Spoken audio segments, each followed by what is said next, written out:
You're listening to the micro version of the Savage Lovecast at savage.love.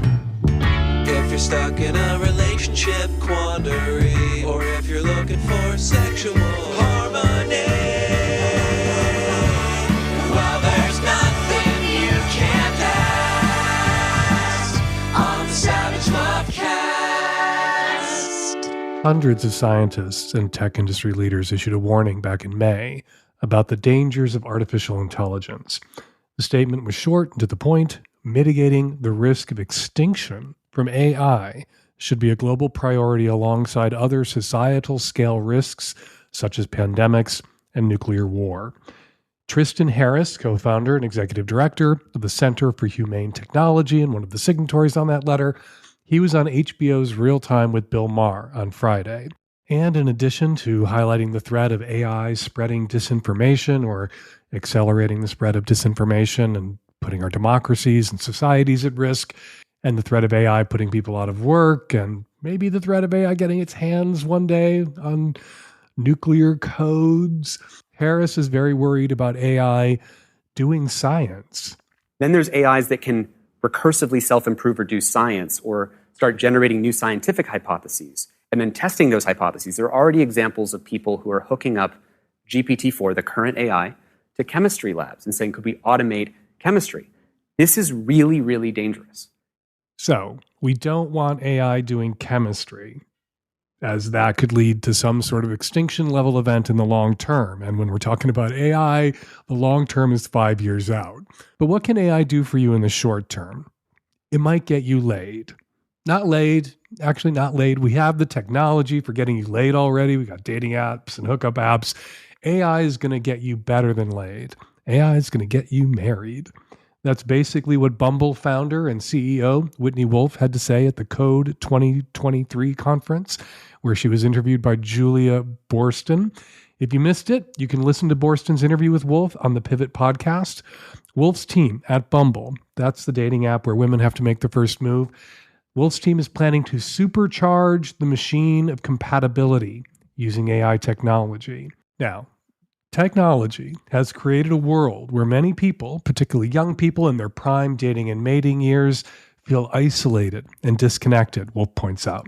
Wolfe says her team doesn't want to do what other tech companies and social media companies do. They don't want to keep you online all the time, isolated and disconnected forever. They want to do something very different. Everything we do is about getting you online so that you can then match with people outside of who's just around you or who's just in the room with you, and then get you offline. All right, I'm going to try to unpack that.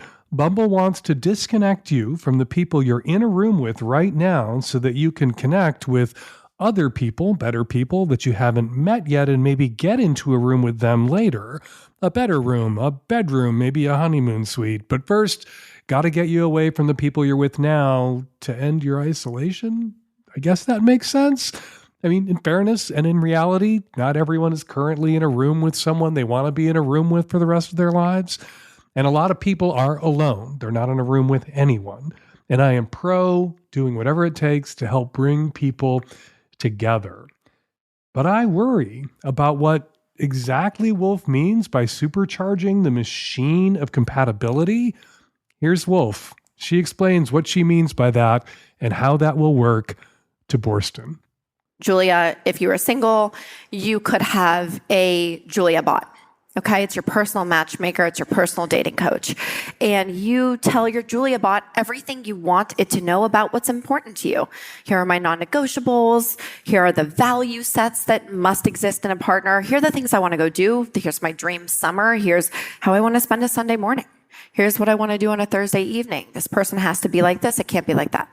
So now, instead of you having to swipe and match and chat with dozens of people to find someone who's compatible for you, you can, in fact, only talk to the 3 people that came back as qualified individuals for what you're looking for. So you can really leverage AI to supercharge compatibility. And that's just on the matching side of things. That's not even getting into image recognition, where you can see that someone likes to eat at the same restaurants as you or likes the same brands as you. All right. That sounds like a terrible idea. I mean, I want to defer to Wolf. She is smarter than I am. She founded Bumble in 2014, a publicly traded company with a market cap of $2 billion.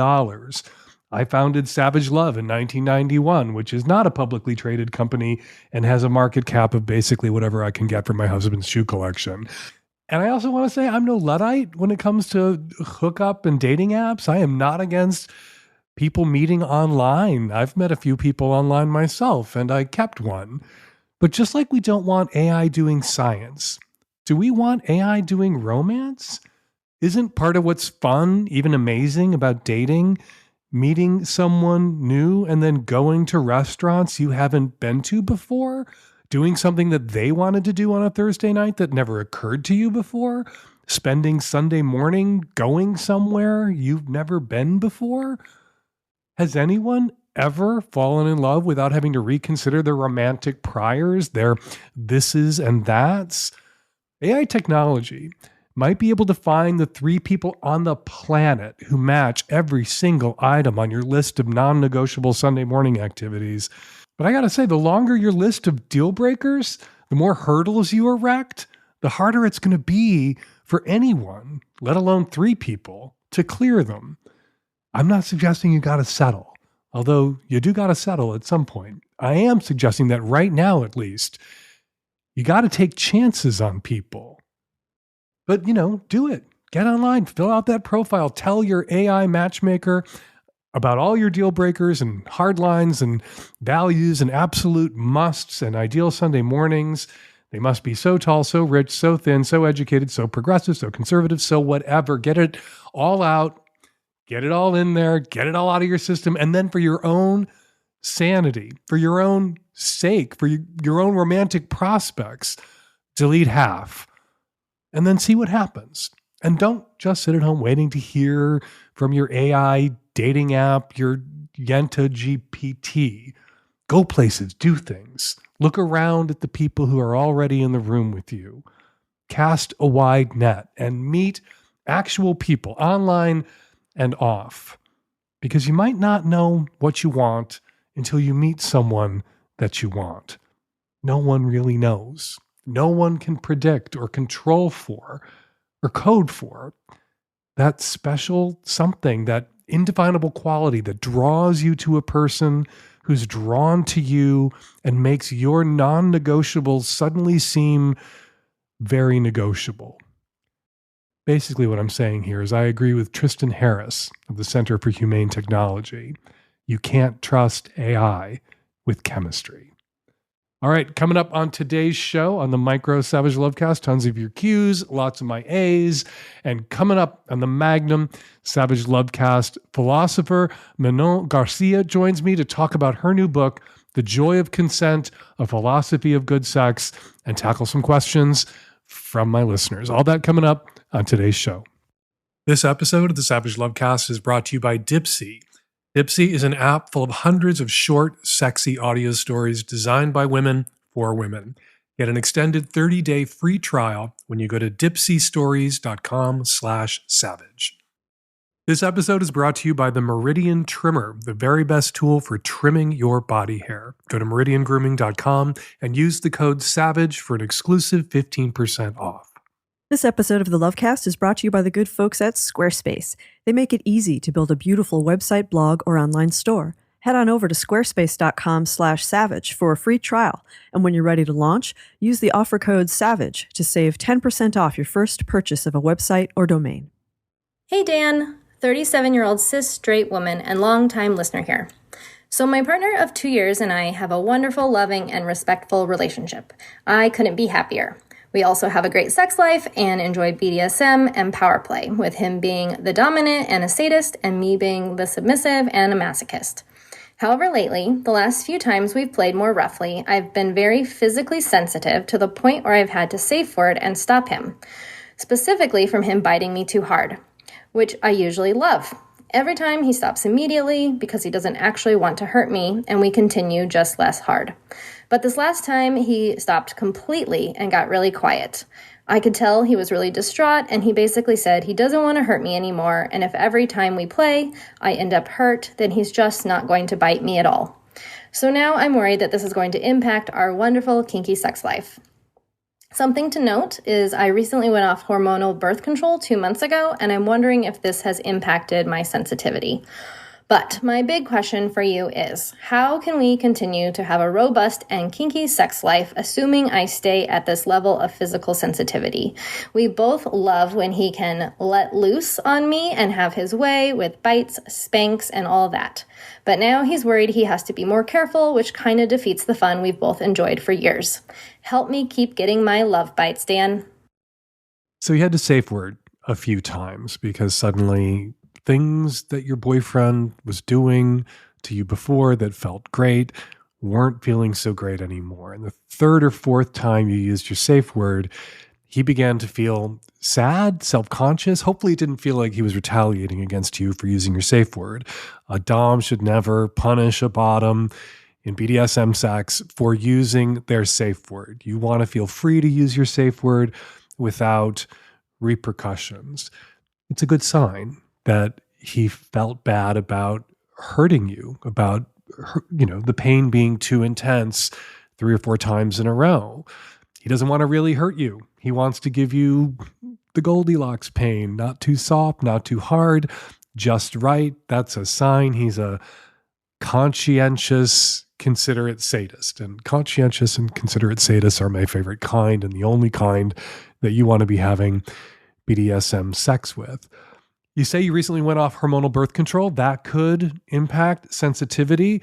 The good news, you've been off it for 2 months. In about 4 months to maybe on the outside, a year, your hormones should level off. You should achieve a kind of new normal, a stasis.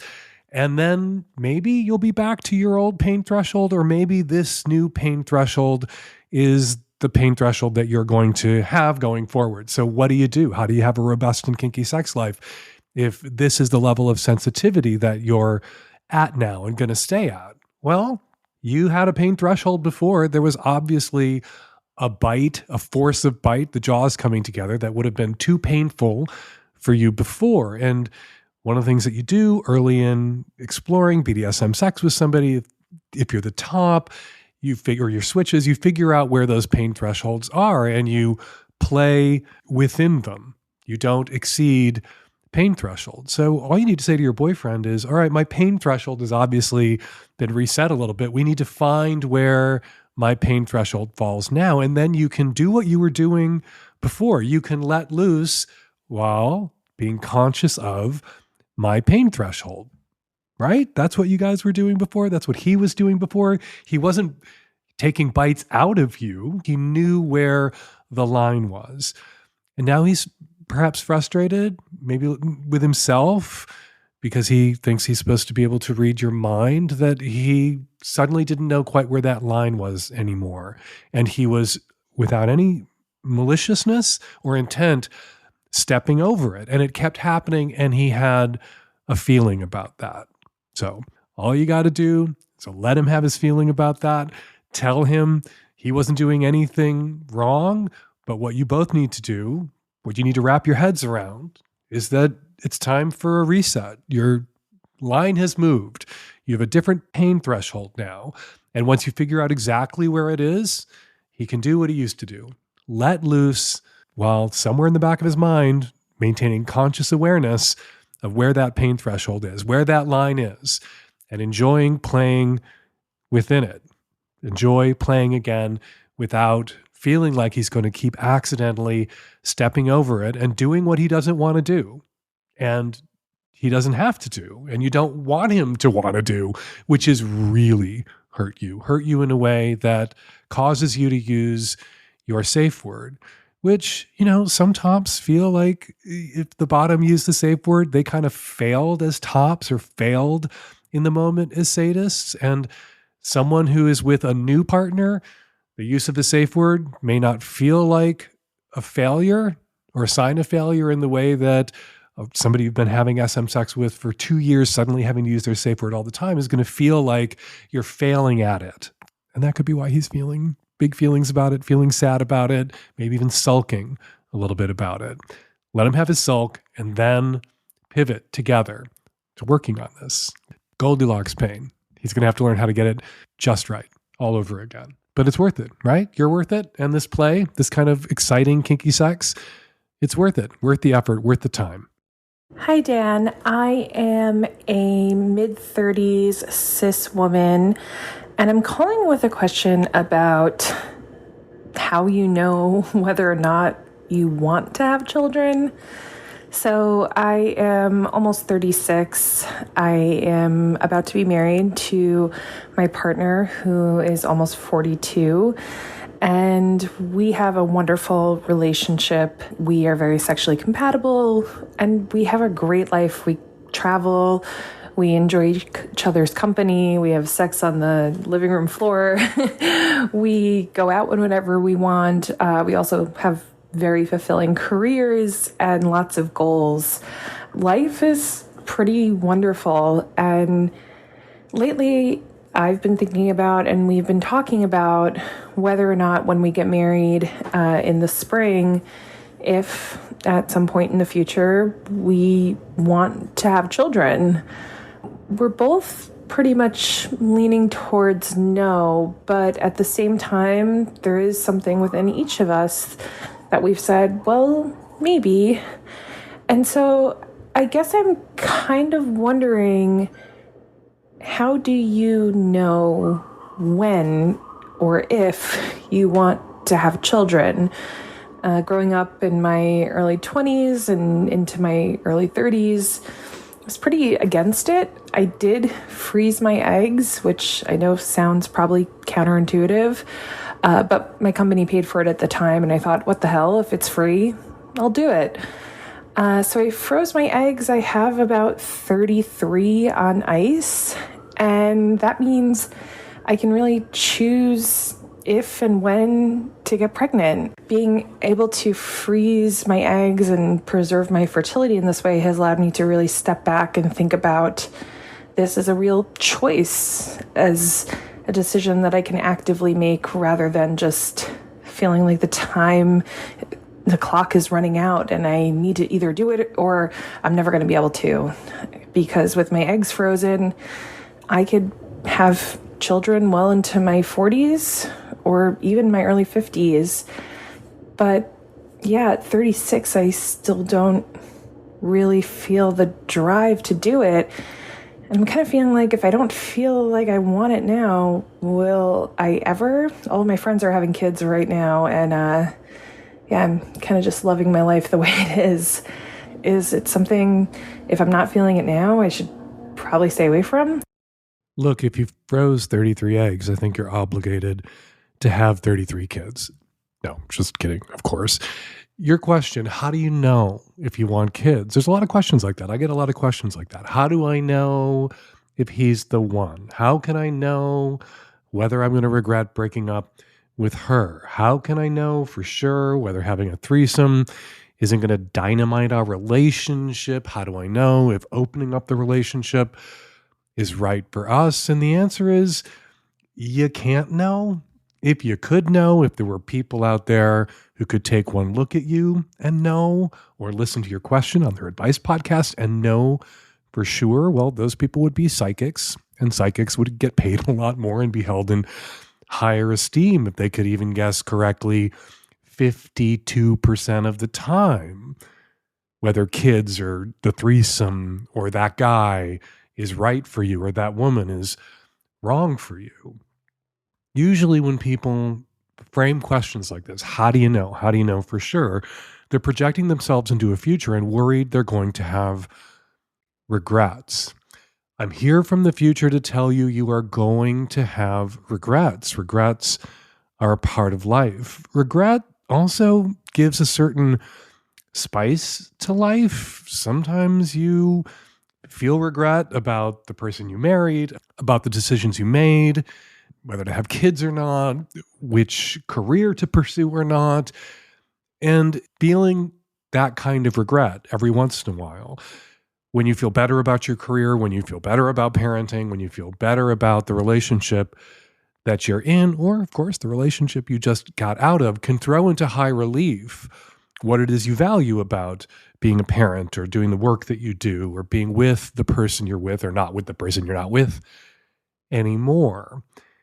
I guess what you need to concern yourself with is whether in the future you're not just going to experience normal road not traveled, road not taken kinds of regret about not having kids if you choose not to have kids, but whether you're going to feel that overwhelming sense of regret, a regret so intense it borders on or can feel like and be experienced as grief.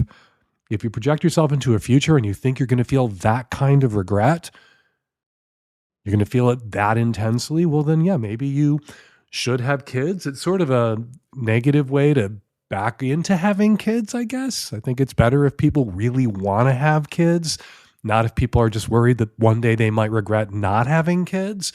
But there are a lot of people out there who were so worried they would regret it so intensely they wound up having kids and they're glad they have kids. You could be one of those people. And I'm here from the future to assure you that yes, you can have sex on the living room floor after you have kids. Yes, you can go out after you have kids, but I'm not going to lie to you. You won't go out as often and you won't have as much sex on the living room floor as you do now, at least for now, for the first 5, 7, 10, sometimes, I think for straight people, 15 years, 18 years of your kid's life, you might have a lot less. And if you can stay connected to your partner and not succumb to a kind of icy Cold War, not just regret, but resentment of your partner during that time when your sex life and your opportunities for going out, your opportunities for getting fucked on the living room floor are less, are fewer, well, then you can have it all. You can have kids, have this man that you love to, and have sex on the living room floor. You're just going to have scheduled sex on the living room floor, and you're going to have to watch out for Legos. This episode is brought to you by Dipsea, erotic audio stories for women. I love what they're doing at Dipsea because they clearly understand what a ton of my listeners want. Sexy, diverse stories that make consent hot.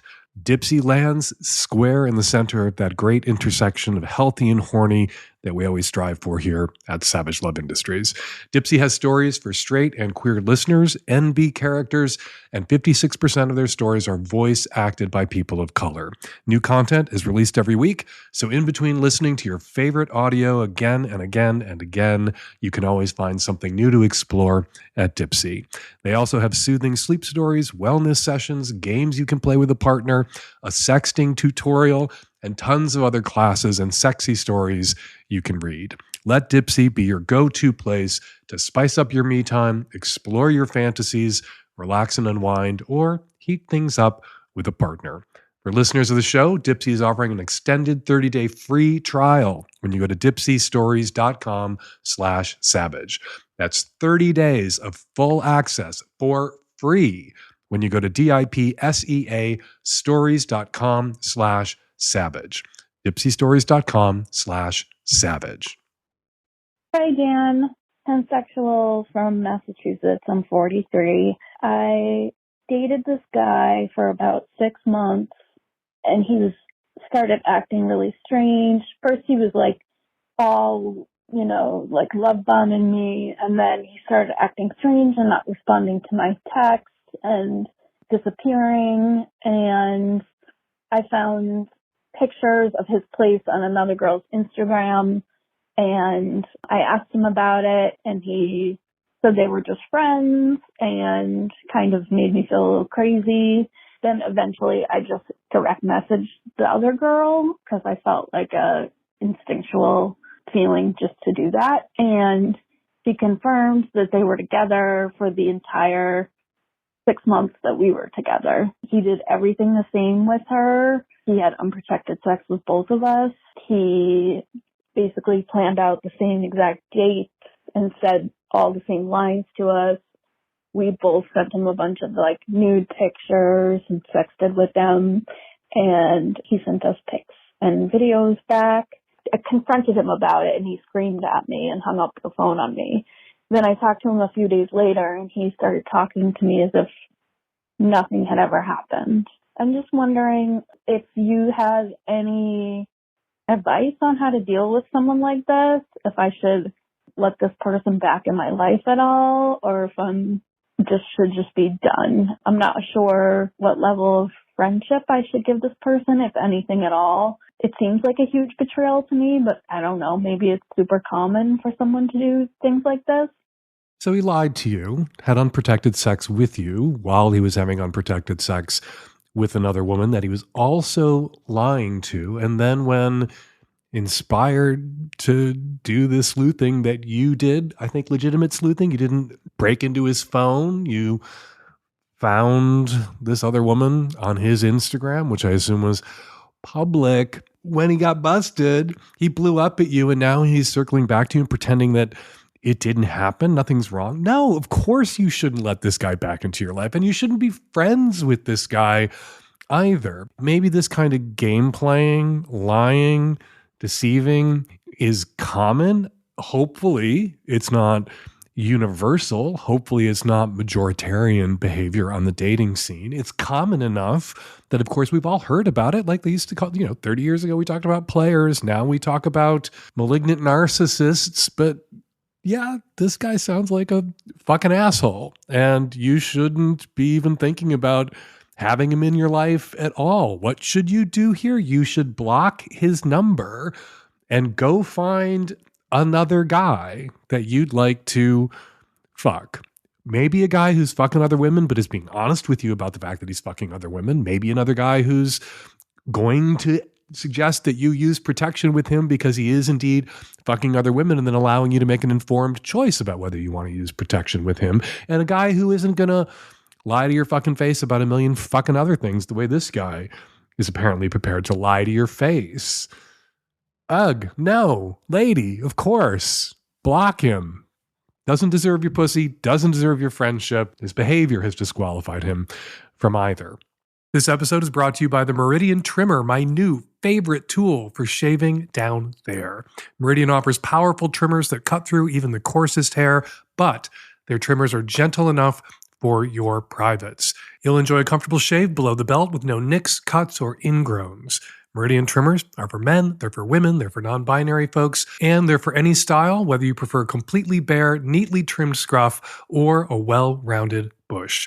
This high-quality waterproof trimmer is fitted with a 6,000 RPM motor, safe ceramic blades, and an anti-nick shaving guard. And Meridian has so many happy customers, over 1,000 5-star reviews online. With the Meridian trimmer, you can get your body hair looking just how you like it and feel good and sexy with your fuzz. Get a Meridian trimmer today for the ultimate trimming experience without the pain, discomfort, or awkwardness. Order now and take control of your grooming routine on your own terms. Listeners of the Savage Lovecast get an extra 15% off your order using the coupon code SAVAGE. Go to MERIDIAN grooming.com and use the code SAVAGE for an exclusive 15% off. You deserve a better and safer below-the-belt trimming experience, and with Meridian Trimmer, you can get one today. Hey Dan, 29-year-old gay male calling from the East Coast. Recently entering a three-way relationship, trying to figure out how to go about it. I think they're both really incredible people. One of the two I'm catching feelings for super hard, super fast. I don't really know how to balance the feelings I'm having. I don't really know how to give each equal weight as I'm getting to know both of them. I'm entering their relationship that's already been pre-existing, but I'm wanting to go about it the right way, wanting to keep things clean and give as much of myself to both of them as I can. I'm just recognizing right now that the rate in which feelings are growing is quite drastically different, so would appreciate your advice. You fall in love with different people in different ways and sometimes at different speeds, which is great if you're dating one person at a time. If you're dating a couple and you're falling hard and fast for one person in that couple and not so hard, not so fast, or not at all for the other person in the couple, well, that can be a problem if it's a problem for that couple. This is really about their expectations.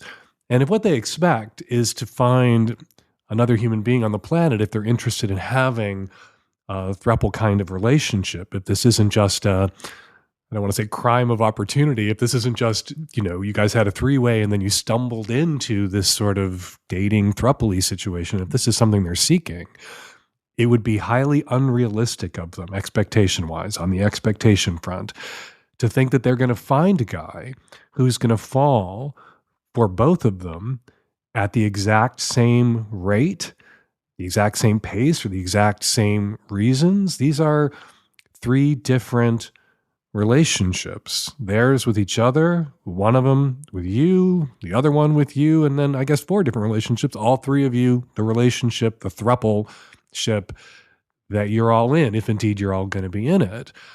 So rather than pretend, you need to say, rather than pretend you're falling for both of them equally at the exact same pace and your feelings for each of them are equally strong, you should check with one about it. Probably, obviously the one that you have stronger feelings for. You need to say to him, look, I'm not sure how you guys have discussed this or what your expectations as a couple are, but this is how I'm feeling. Going to the one that you aren't falling for as fast or at all and saying that, well, that could be hurtful, and you can avoid hurting that person by at least kicking that conversation, if you need to have it, down the road. And hopefully what you hear from the one that you have stronger feelings for is they're aware of that they're mature enough to know that hearts work the way hearts work, and it's fine where you're at right now, how you're feeling right now. And this isn't going to place a strain on their relationship, because maybe one, the one that you have stronger feelings for has stronger feelings for you. Maybe the other is aware of that and it doesn't feel insecure about it. Maybe they're experiencing compersion. I hate that word, but I'm going to use that word.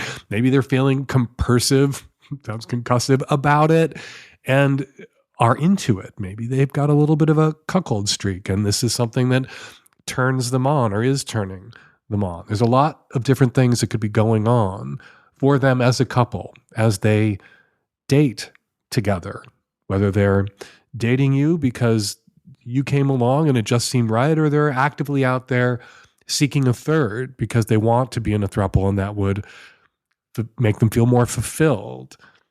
But you need to have those conversations with them. This is an opportunity. This is an acid test. You're going to know after you have this conversation with one of them or with both of them whether they're ready to be in a throuple, mature enough and secure enough as a couple and as individuals for you to date them together. And everything should be on the table. You fell for one of them. Maybe you'll fall for the other one. Maybe you'll never fall as hard. Your feelings for the other one will never be as intense as they are for the one you initially fell for, but you never know. You may end up falling for the other one just as hard or even harder in the end. You can't predict. But what you need to know is that what you're feeling is okay, that it's not a betrayal of the one you aren't feeling as strongly for. And if indeed you do enter into this relationship as a throuple and your feelings for one are more intense than your feelings for the other, that doesn't constitute a betrayal of the initial couple, the original pair, that wouldn't in their relationship be regarded as the one betraying the other. You need some answers here. You can get them from them. What you got cooking, good looking? Are you starting a business or ready to take it to the next level? Or maybe you have a creative or political project you're working on. Good for you. Now it's time to make a website and you're going to use Squarespace. Squarespace is the all-in-one platform for building your brand, growing your business, or reaching an audience. You can sell custom merch and create an easy income stream that engages your audience and spreads the word about you. Design your products and production, inventory, and shipping are handled for you, saving you time, money, and thus making you VIP. Sell your products in an online store. Whether you sell physical, digital, or service products, Squarespace has the tools you need to start selling online, like client invoicing tools. From vetting leads to receiving payment via invoices, it's all there in one streamlined, customizable workflow.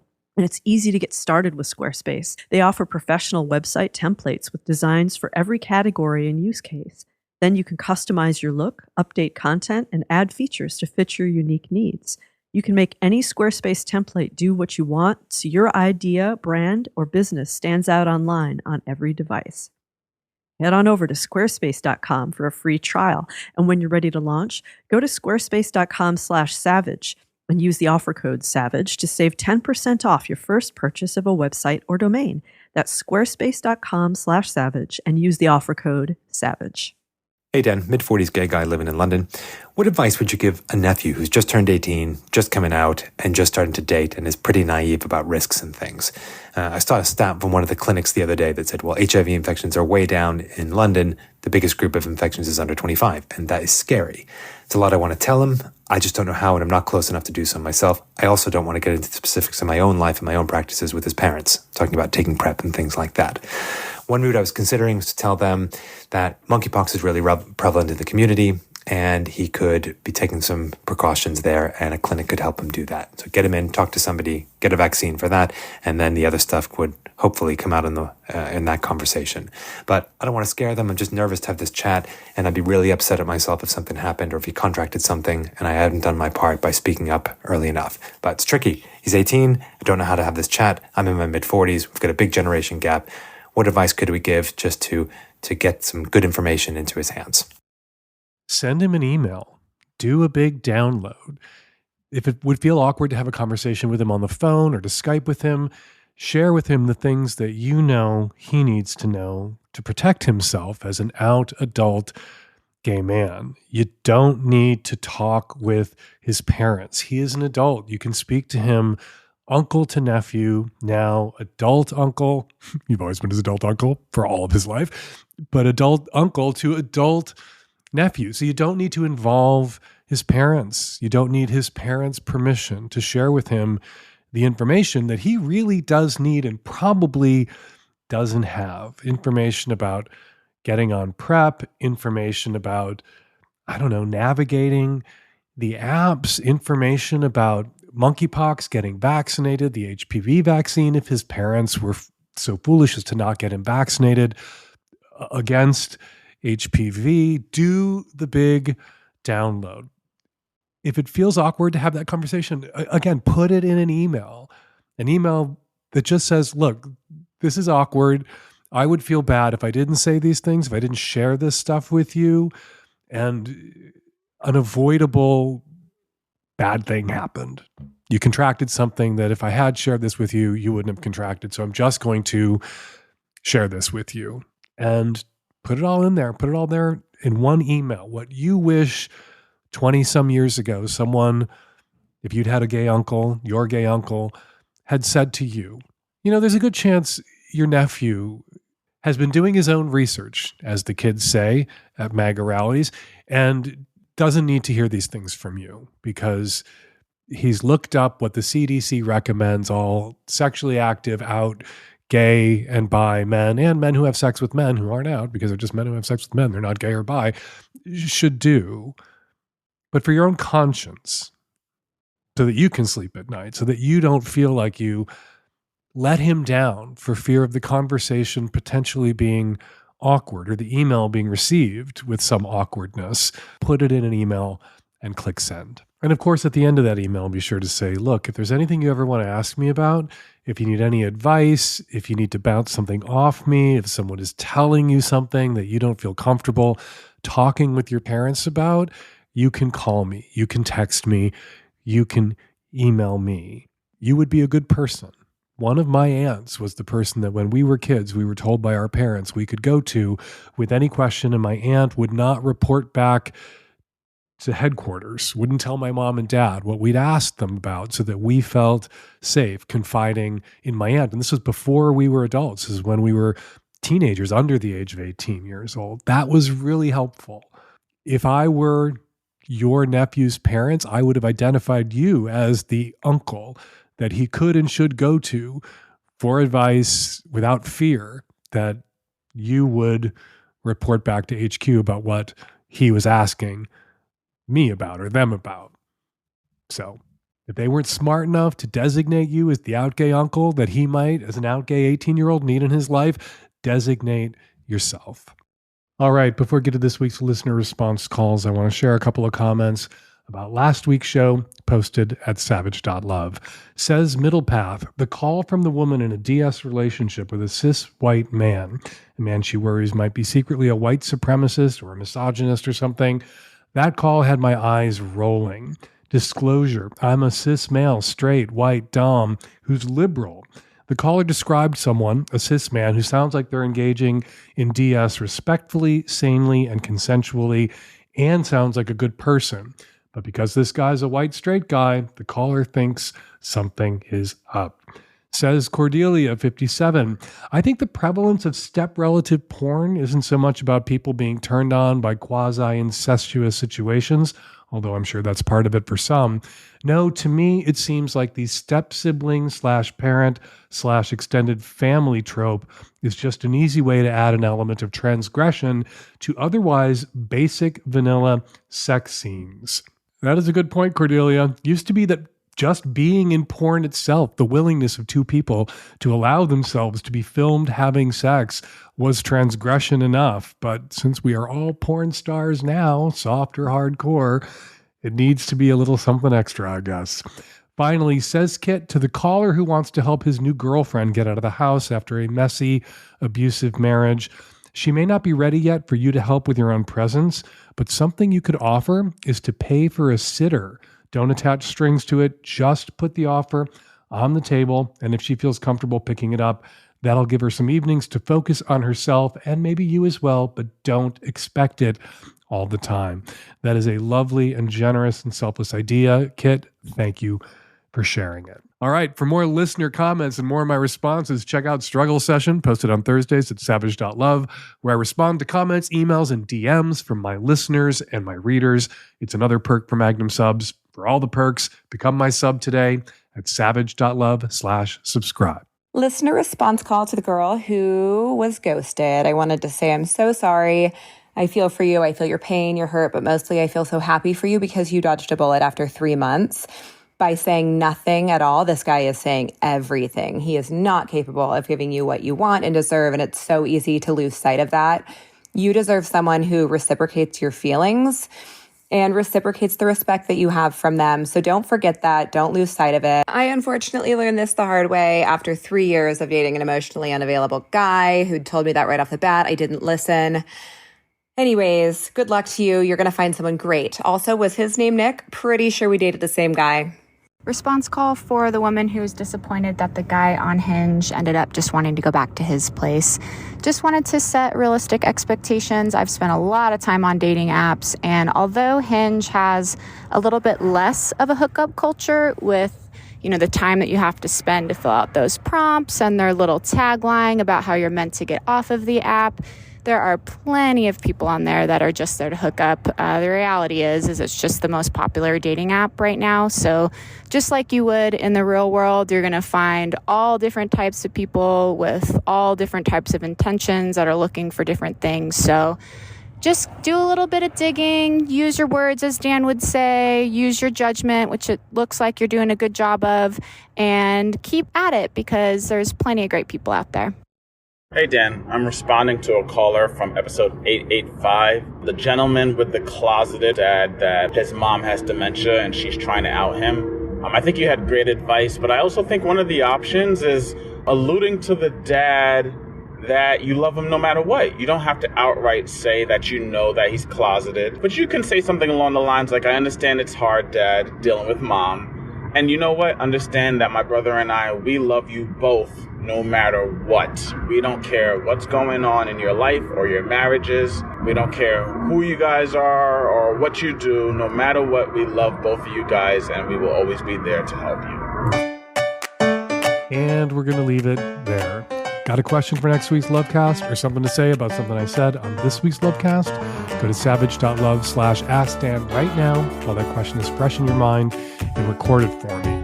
Or you can use the voice memo app on your phone and email your question or your comment to q@savage.love, or you can leave us a message at 206-302-2064. The deadline for entering your film, and Hump 2024 is coming right up December 8th.